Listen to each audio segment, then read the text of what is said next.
Here is our team. I know you guys have seen the slide a lot of times already. We're going to have some interns working on some Bicep stuff in the summer, so that's going to be really exciting. Here are our core maintainers. We really appreciate all of you guys again for being here and working with us.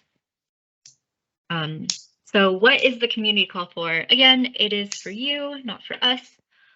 So put your questions in chat. We will answer them either in chat or in the call itself. And at the end of the questions and answers portion, you can also come off of mute and talk to us directly. Yeah, like I said, use the chat and raise your hand if you have any questions. Great. Alex, let me know if you want to take over this take over the presentation. I think I can click this button and we'll see how well the button works. Cool. Hey everybody. So we are actually going to release 0.5, which is nice and we're excited to do. I think when we released 0.4, I don't think we had any idea it was going to take this long, and it really hinged on this public registry, which we'll talk about in a second, but we are excited to get it out. There have been 1,300 commits between 0.4 and 0.5 and 8 releases, so we did a lot of 0.4. Whatever releases just to like get our latest stuff out the door, and it didn't have the public registry, and we had said public registry for 0.5, so we kept cutting releases. What we are introducing when we release next week is this public module registry. I got my animations messed up. Basically, it'll be a way to bring in central content. We're going to maintain this public registry. It's going to be a very basic set of modules to start, but we will continue to expand on that over time. So it is going to be a learning experience for us to understand what are good modules, what are bad modules, what kind of feedback do we get, which ones are popular, what is the maintenance burden, all these sorts of things. So bear with us as we go through those kinds of growing pains, I would say. We are partnering with the group that's maintaining the Azure/resource modules repo. If you've seen that, I'm sure someone can drop a link into the chat, or I will later. But they have basically, they're trying to get coverage for every resource type. They want to create a module to abstract away some things or default some more things. I think a lot of you have probably already seen those. We're curious to get feedback on those modules, and they're going to start to show up in the Bicep public registry. They're going to have some things that we'd like them to snap to make sure that the module ecosystem is healthy and well maintained and breaking changes are handled accordingly and all that kind of good stuff. So we'll see how it goes, but that's kind of our plan. And we're going to demo some of that today. You can also create your own public registries. So actually, as of the release before 0.5, I think it's like 1.3.1.8 or something like that, you can actually talk to completely public Azure container registries. So ACR, it's not a default property, but when you create it, you can set this anonymous access setting. So you don't need to be authenticated at all. You can do an unauthenticated request to pull in this content. So anybody can set up their own public registry completely outside of our oversight. So if you want to do that, go for it. I think we're curious to see what people do with this feature in particular, if there are any like good registries that get stood up in addition to the one that we maintain.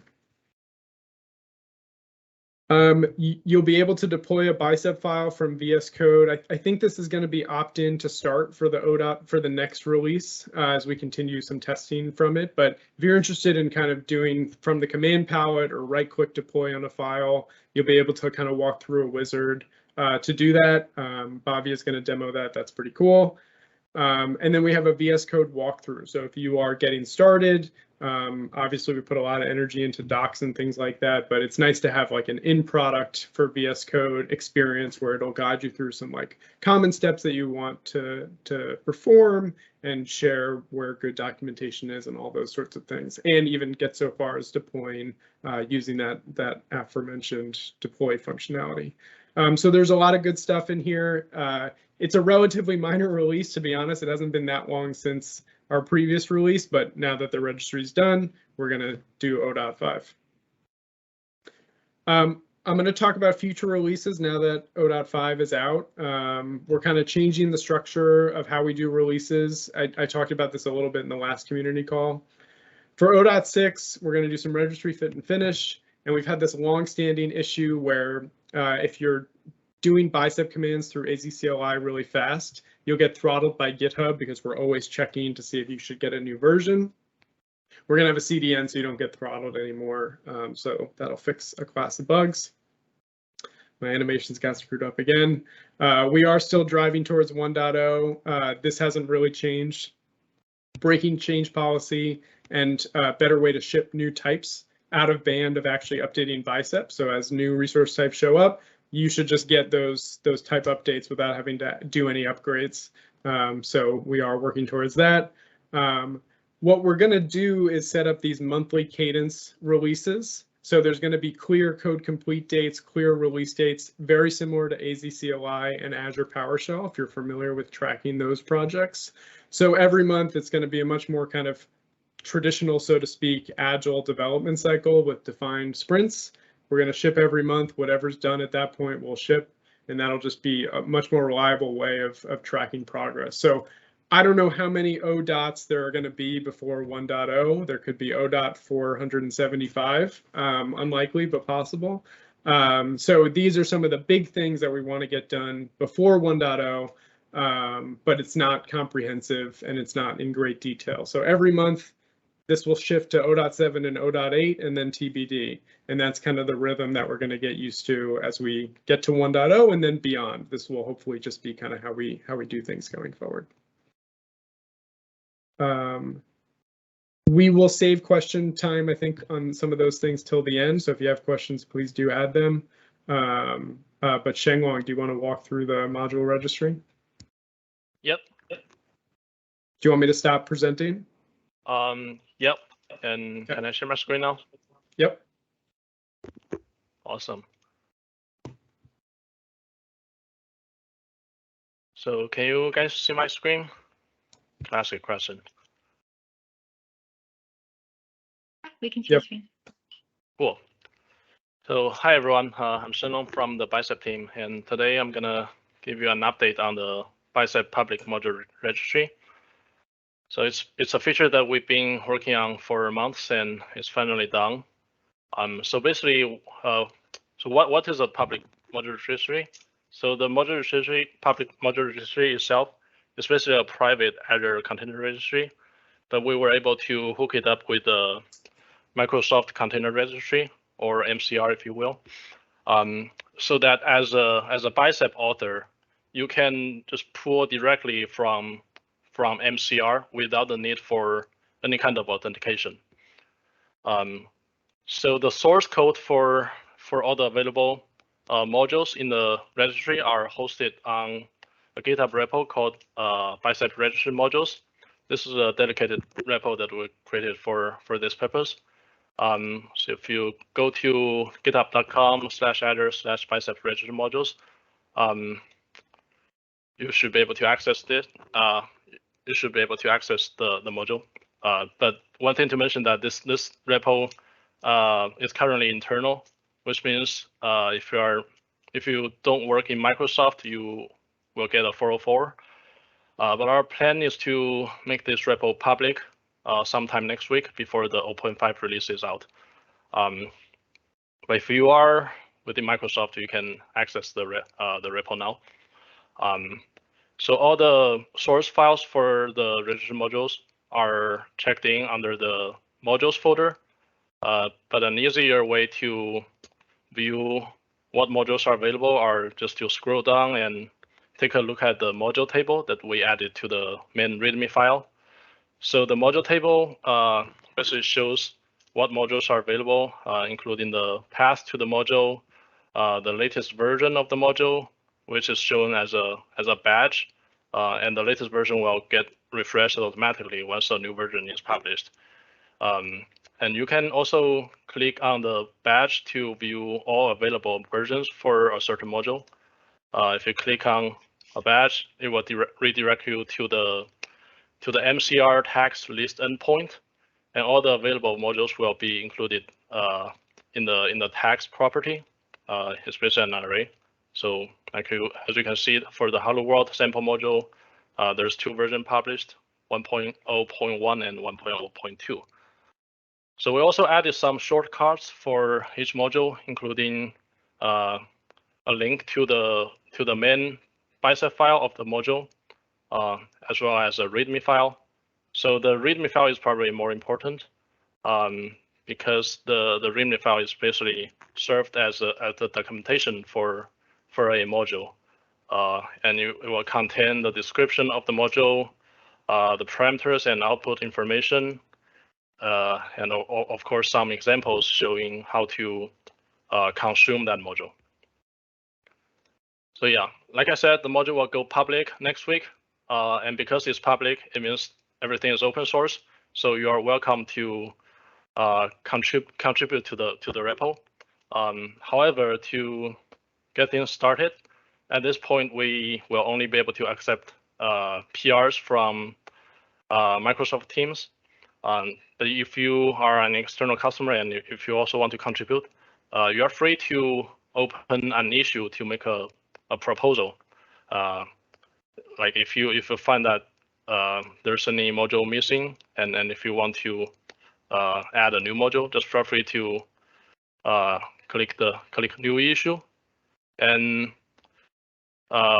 there will be a template for making module proposal. It will be something like this. So GitHub recently added a new feature called issue forms.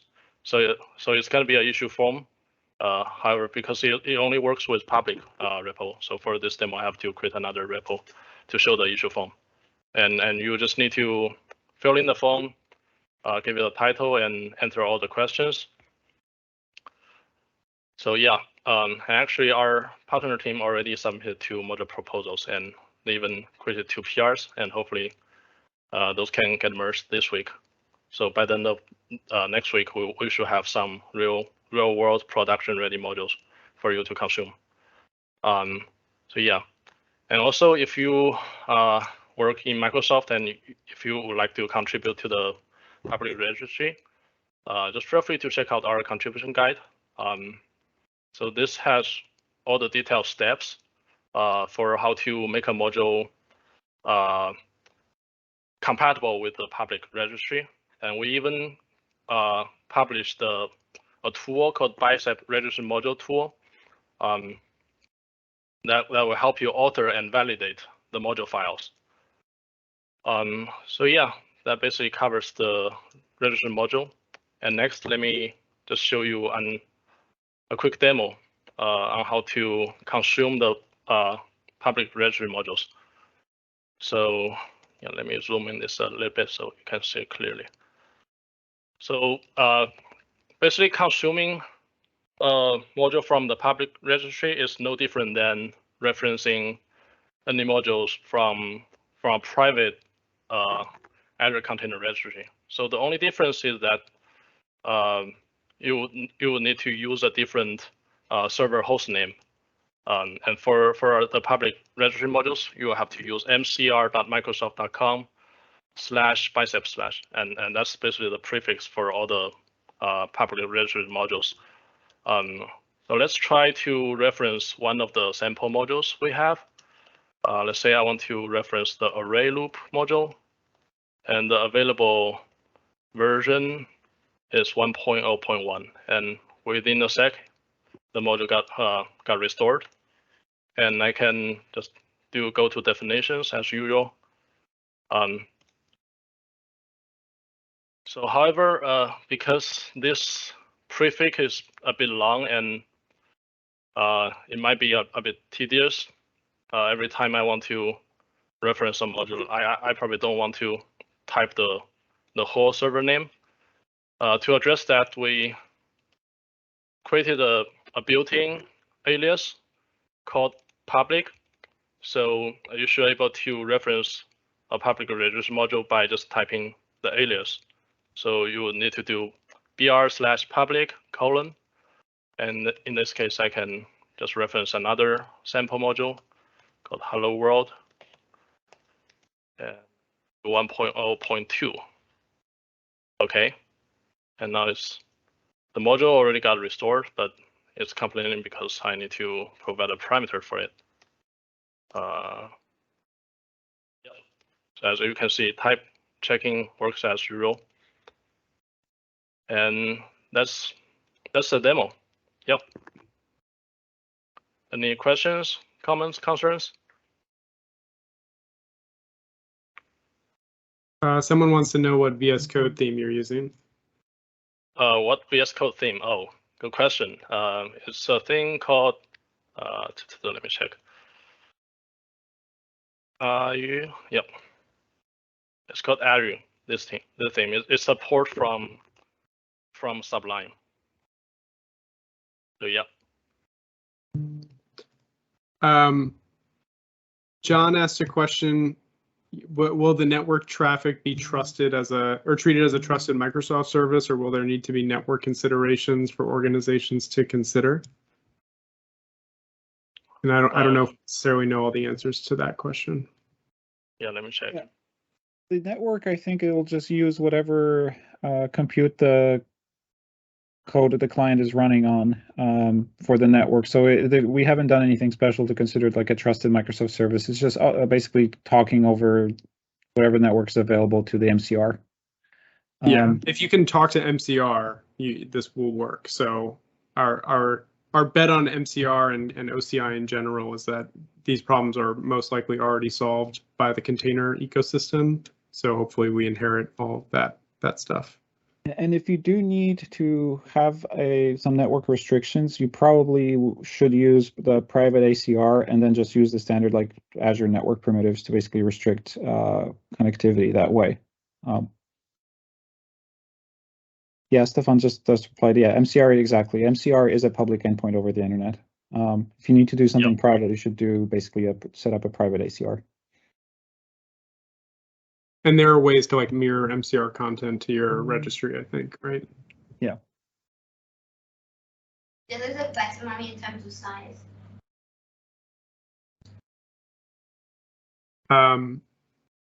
Damien asked what the discovery is for new module versions.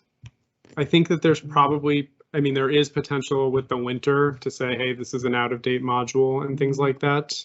We should be able to do those things, but I haven't spent much time thinking about what discovery might look like, but the hooks should be there to light something up. And also we may need to add completions for the module versions, and hopefully that can also help. Yeah. There's a question about extensibility. We probably should save it for the end, but it's quick. I'll just answer it. It's going to come to both. So always what we're deploying is an ARM template. So extensibility, anything we light up in Bicep will be possible in ARM templates as well, including extensibility.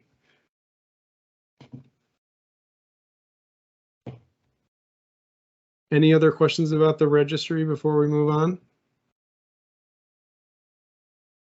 Okay.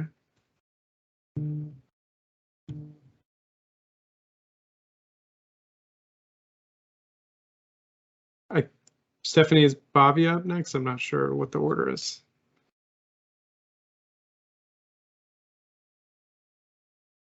And Stephanie, yeah, Bhavya is next. So Bhavya, if you want to share your screen. Sure. So let me share my screen. Can you guys see my screen? Yep. Okay. Can you give us a quick? Yeah. Sorry? Just a quick overview of what you're covering. Yeah. Sure. Yeah. Thank you. Hi, everyone. I'm Bhavya. Today I'll be demoing the Bicep deploy feature. So it's a new feature which will allow us to deploy Bicep template from within VS Code to Azure. So there are a few things I wanted to mention before I demo the feature. So first thing is currently it's in the upcoming release, the feature is not going to be available by default. So if you want to use the feature, you need to turn it on using this option via settings. So once you have the feature enabled, the next thing you need is the Azure account extension. So we have the dependency on Azure account extension. So if when you deploy the first time, if you don't have the extension installed, you'll get a prompt saying you need to install the extension and try deploy again. And you'll also be directed to the page from where you can install it. So once you have the extension installed, you need to sign in. So once you sign in, you're good to go. So if you're someone who happens to use only one subscription frequently, then you can, the first time you try to deploy, you'll get a prompt which will let you select subscriptions. You can go ahead and select the one that you use frequently. So if you happen to use more than one, you're free to select whatever subscriptions you want. And if you want to re-access that prompt, then you can go to your ID here. So by default, it's going to assume that it's a resource group subscription, resource group deployment. So let's go ahead and deploy this. So I need to select the subscription. And then you have an option to either select an existing resource group or create a new one. So let me go ahead and create a new one here. So I'll call it.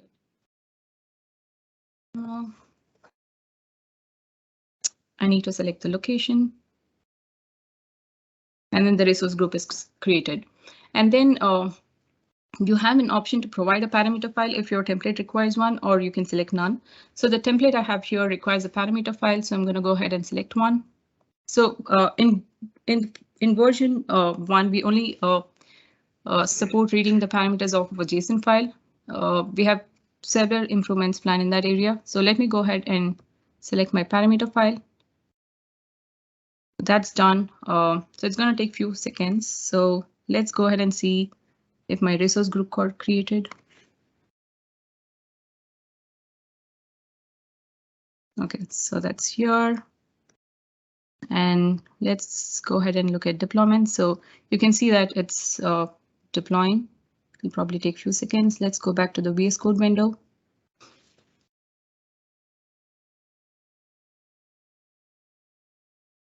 OK, so that's done. And let's check here.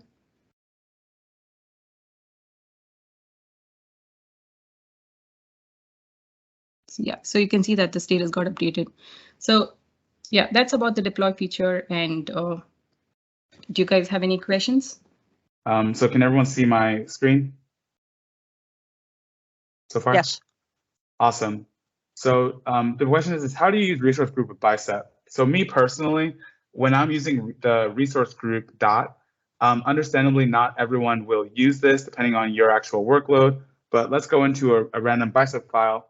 And so if I say param location string equals, then right now when you type in resource group tab, it lands in the middle of the parenthesis. And some folks have said, can we land over here so that I can now move on to whatever else you need? That's just a small question. So what I'm going to do is I'm going to post in the chat real quick both of these. And I want folks that actually do use this resource group resource group, just answer which one you like more often. And I'll just let y'all just like a thumb up or a heart for which one in your opinion you'd rather see. Some folks say they'd really love it to land at the end so we can move on to using this. Some folks might actually use the one in the middle. Oh, I'm seeing an overwhelming. Oh man, that's amazing. That's crazy. I'll turn on my camera so you can see that I was literally floored and smiling this entire time. Wow. Okay. Yeah. Okay. All right, everyone. Number two. Yeah, I think the jury's out on that one. Yeah, the jury's out on that one. So even though I'm sure some folks do use the middle, it's always great to support the majority and making sure that for general use cases, we're getting everybody. So that's awesome to hear. I'm really appreciative because I know y'all actually use this the most often. So the next thing I have is actually this. So I work mainly in the Bicep extension, but of course we as Bicep PMs, we touch everything that has to do with Bicep from CLI and up. So my question is something like, does this resource name make sense? So app service plan is actually tagged as Microsoft.web/server-farms at this. The thing is, though, we don't really control the name, the actual resource name. We have to, we get that through our resource source providers who get free reign to name things whatever they want. So the idea we're having is we're trying to improve searchability of Bicep snippets. And by doing that, our idea is something along the lines of this. So you can imagine when someone is, there's a few ways that people will resource tag, or sorry, there's a few ways that people might try to improve their developer agility when making Bicep resources. So one is resource tab, this demo rocks. And then when you hit space, it's going to be something. It's going to now become something. The thing is, though, if someone says, okay, I really want an app service, if they start typing in app service, they get nothing of what they like.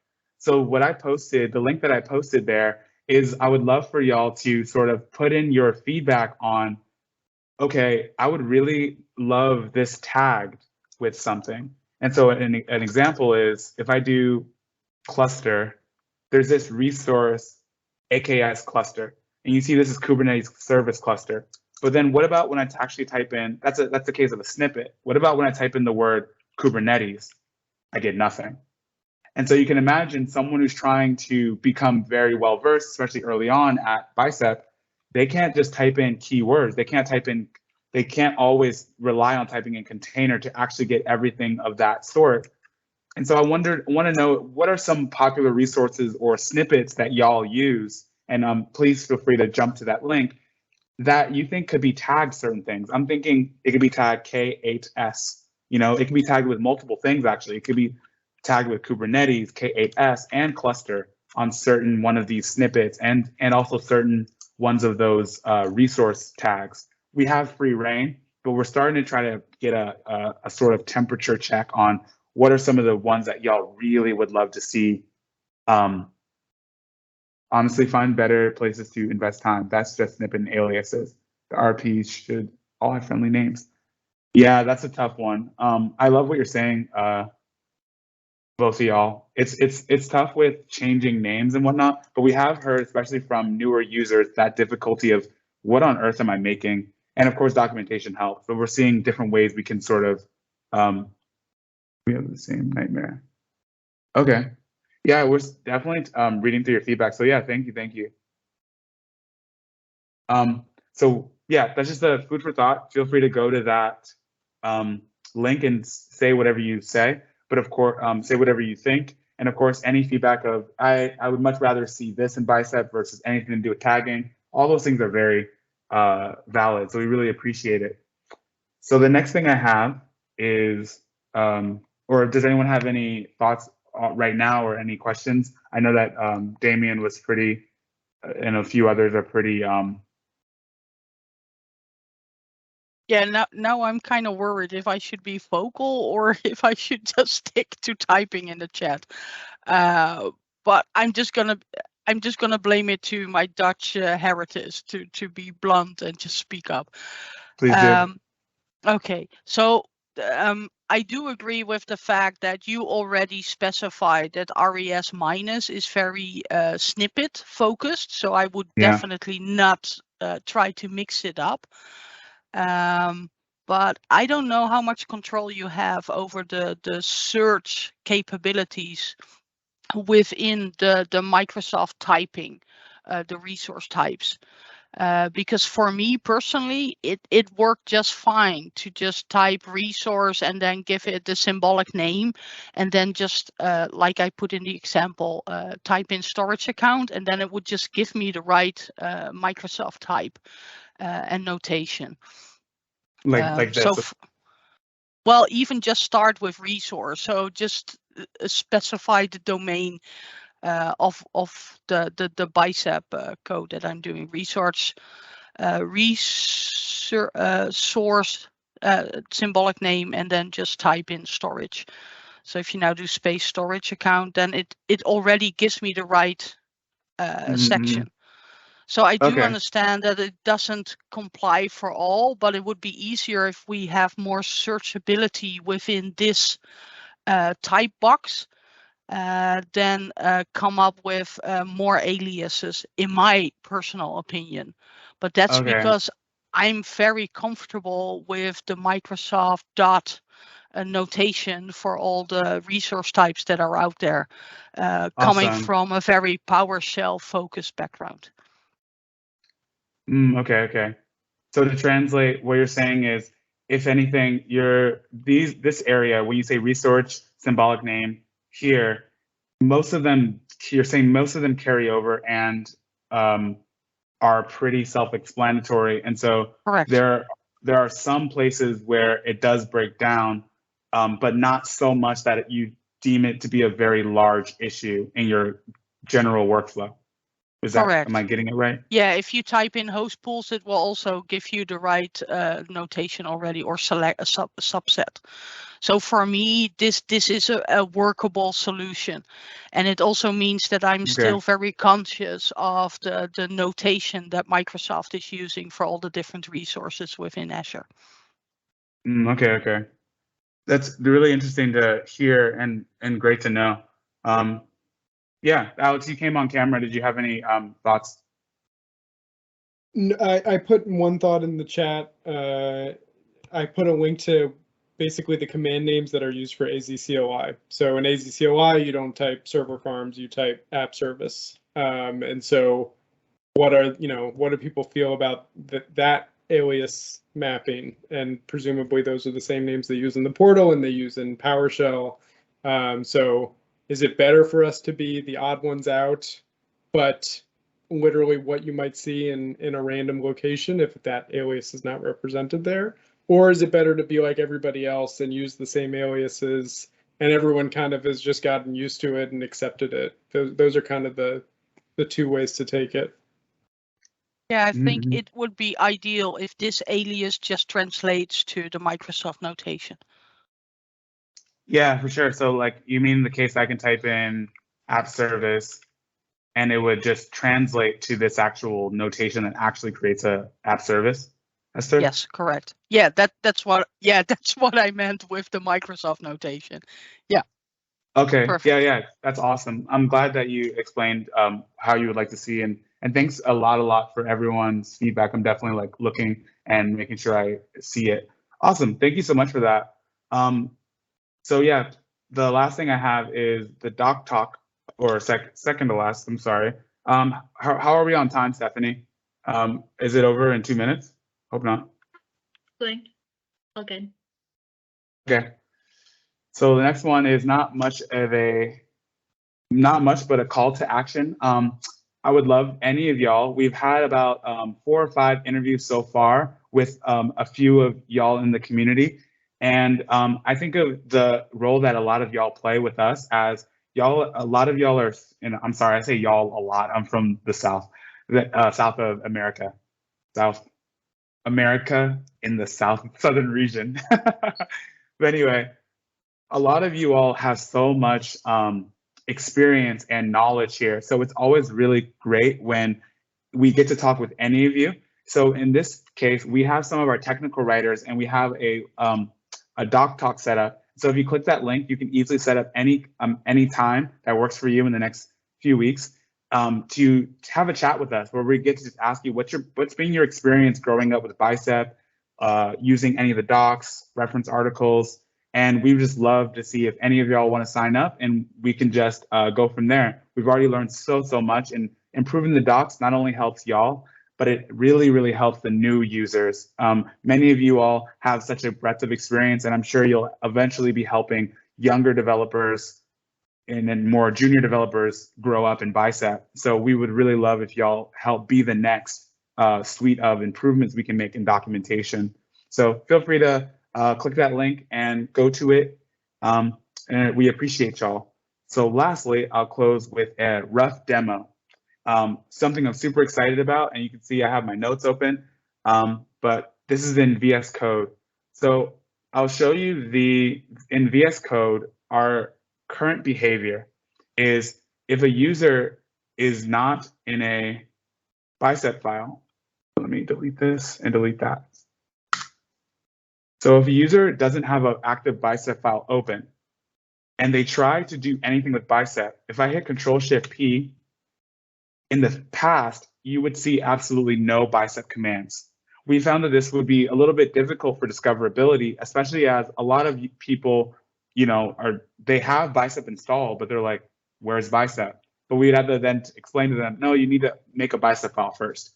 But now, if I type in Bicep, first thing is you get to see all the Bicep commands, whether or not you have a Bicep file open. The next thing is, okay, I have no Bicep files in my, and one of our awesome developers, Steven, worked on this. And I forgot to say, amazing, amazing work, Bhavya, on the deploy feature. I'm super excited about where that's going. You did an awesome job. But say I click Bicep build, enter. Well, in the bottom it says, yo, you have no Bicep files. What are you doing? So would you like to make one? So you say yes. So as you say yes, you can name it. And a lot of people name main.bicep. So that's our default. It's going to be in the root folder, which we found is a common convention, but you have the ability to place it anywhere. Hit save. Awesome. So first it just pops you up with a very, this is in the case that a user just made their first Bicep file in their current workspace. So we're just going to give you something simple like a location parameter. Make sure all your squiggles are working. You're good to go. So now if I hit Control-Shift-P, again, I still have Bicep, but now we have deploy, build, and a few other features. We also have a feature called create Bicep configuration file.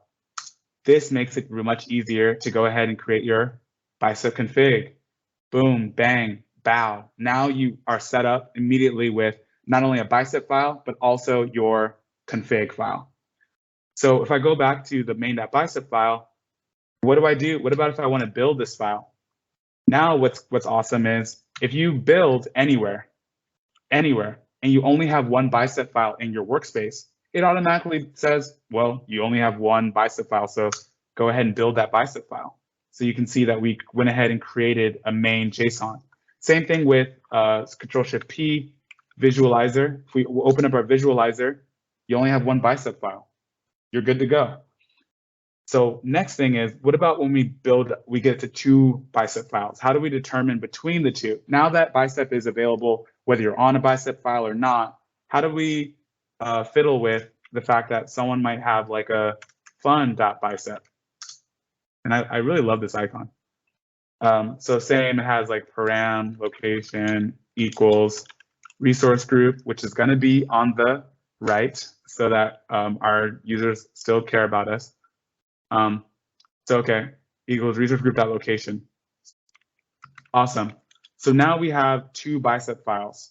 So this is where I need y'all's help. This is where I would really appreciate the feedback here, because we're currently still fiddling with this issue. We're trying to understand from your standpoint as a developer, what do you think makes more sense? So we're all agreed that if I'm in a file that has nothing to do with Bicep currently, and I hit Control-Shift-P, Command-Shift-P, Bicep, then if I do something like open visualizer, it doesn't know which file. So it immediately says, okay, which one do you want me to visualize?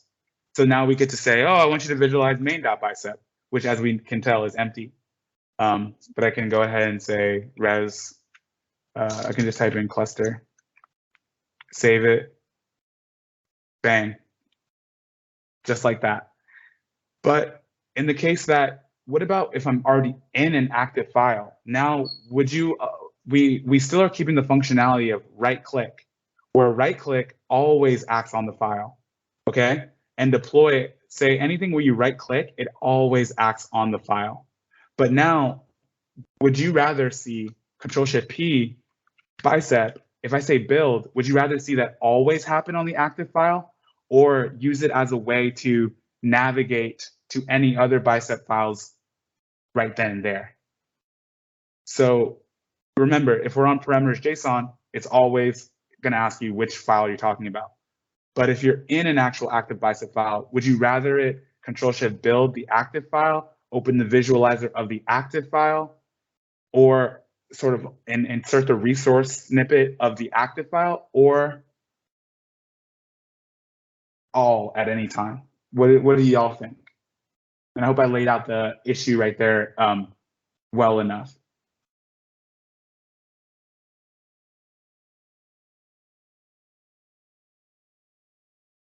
Okay, so I'm seeing a lot of active file, and I saw Esther mention that that she likes, or they like, the differentiation. Yeah, I just think it gives more flexibility. So if I'm already in the file and doing right click, it makes sense that that's already me determining that the context is that current file. While using the command, I would love to just have the option to select which file I want to zoom in on, so to speak. Yeah, that was actually my initial. But what's up, Alex? I was just going to say, like, I think because we've been talking about this for a couple days, and I think the natural intuition is like, of course, I want to do the file that I'm working on right now. But when you take a step back and you say, well, this could be some deep sub-module in my project, but I always deploy the main file, then you start to rethink, like, oh, do I actually really always want that? And so that's why we're talking to you all. Yeah, because we were thinking that in the case of modules and whatnot. Yeah, I think that's rephrasing what I was trying to get across. Because to me, it feels like if you open up the commands, you still have the flexibility. Because for me, it feels like a whole new context, to be sure. So it's more like switching from getting some GUI help in when you're in that file and you're just right clicking it and you get that context menu. So it feels natural that that context is already zooming in on the file. And then if I'm opening up the command palette, trying to get the right phrasing there. No, I see what you're saying. And I think William just said a really good, William, you might be the greatest of the like, how do I put it? Thank like you. The It's best very late in the Netherlands, so I'm just struggling with words. No, here, to be honest. And I think that's Esther. I can't tell who was it, but thank you for that. But yes, William also gave a really good example where maybe we actually just pop the active file to the very top in the prompt so that it's like the first selection, and then you still get a sort of ability to choose between other files if you're in say a deep sub module. So yeah, this has been really great discussion, and we can let the discussion go on in the rest of the chat. But yes, thank you so much for your time, everyone. I really appreciate it. And this has been so great just seeing like real world usage, real world users and how they feel about the way we want to shape the next of this awesome extension. So thank you. Thanks, Vijay. We have 2 more slides that we want to go over. Alex, do you want to share? Yes, I can do that.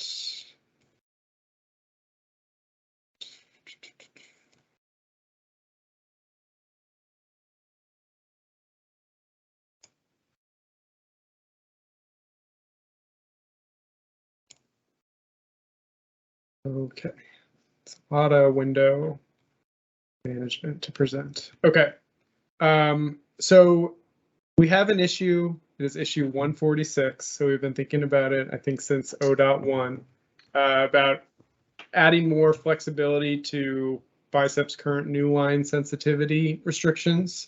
So the big things that come up are things like single line objects and multi-line function arguments and things like that. I'm going to walk through them. We have a PR open and it's linked to from this issue if you want to take a look at it and even try a build with this functionality. But we're looking for some feedback on some of the, I guess, weirdness that would be introduced if we were to introduce something like this. If we introduce single line objects, I think the only thing that makes sense really for introducing single line objects and single line arrays is to support comma separated values. Theoretically, you could do space separated, but it just gets a little weird. So it makes sense to introduce comma separated for single line objects. But then if you don't support it for multi-line objects, then it's like, okay, well, that's a little bit weird. So you kind of naturally have to extend that functionality to multi-line arrays and multi-line objects where essentially, like YAML, it would be optional. You can do commas for a multi-line array or just a new line for multi-line arrays. Those both would mean the same thing.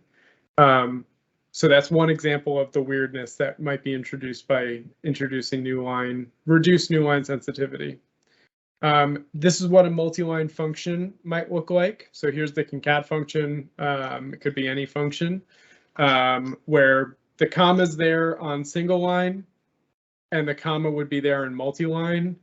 But we probably wouldn't want to introduce just the new line being a delineator between these function arguments.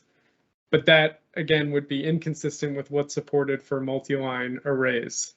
So that gets a little bit funny and a little bit weird. We could theoretically make it optional here as well.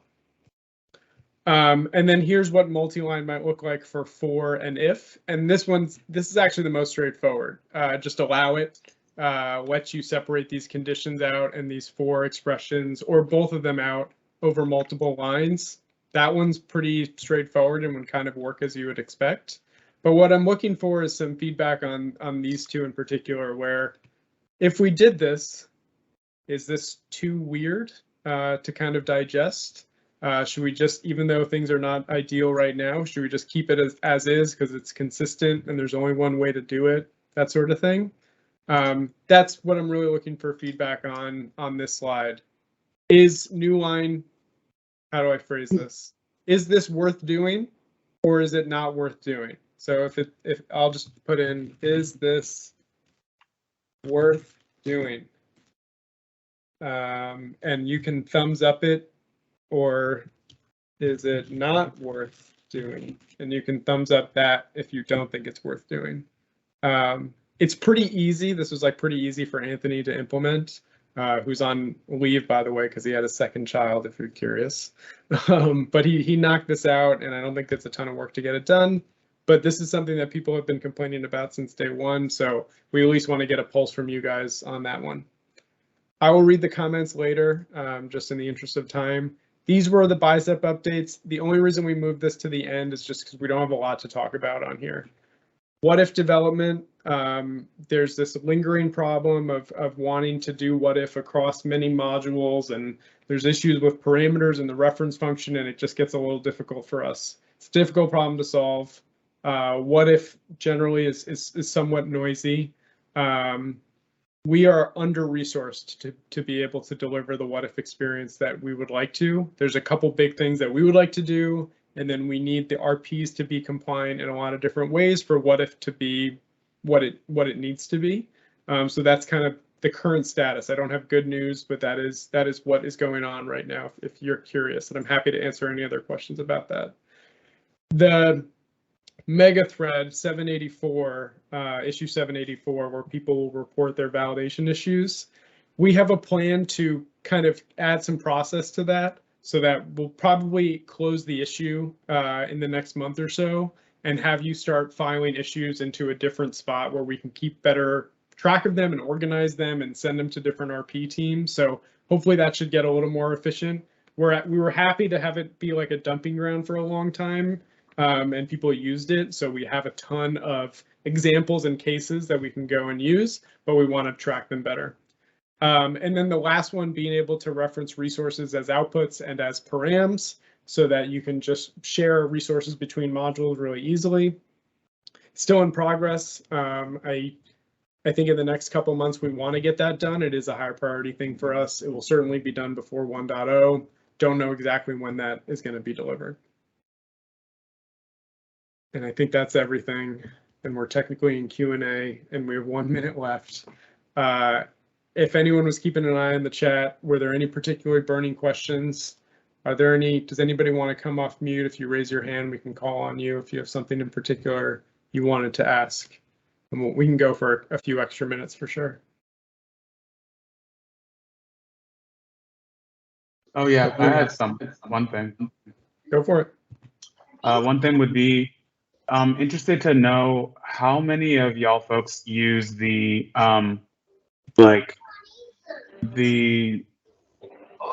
the different shortcut commands as opposed to right-click actions or command palette actions. Do you find yourself using the shortcut of like Control-Shift-V for build, or Control-K-V for visualizer as often as you just use the command palette or right click? It's just like such a random question, but keyboard over mouse. Okay. So it's a commit. So it's like, do you use right click? Is my or mouse, keyboard. But yeah, if any of y'all have time, just like a little vote would be awesome. But yeah, thanks so much, everyone. Appreciate all of you who were able to join.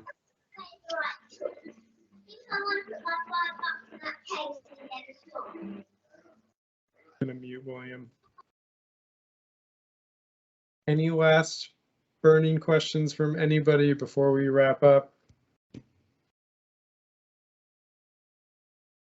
Okay, cool. Thank you, everybody, just like Uche said, for joining. These are always really great calls, really great touch point with you all, get a sense of what you care about, what you don't care about. And we'll see you in a month. Look out for the 0.5 release. And otherwise, have a good day, night, morning, wherever you are in the world. Thanks, everyone. See ya.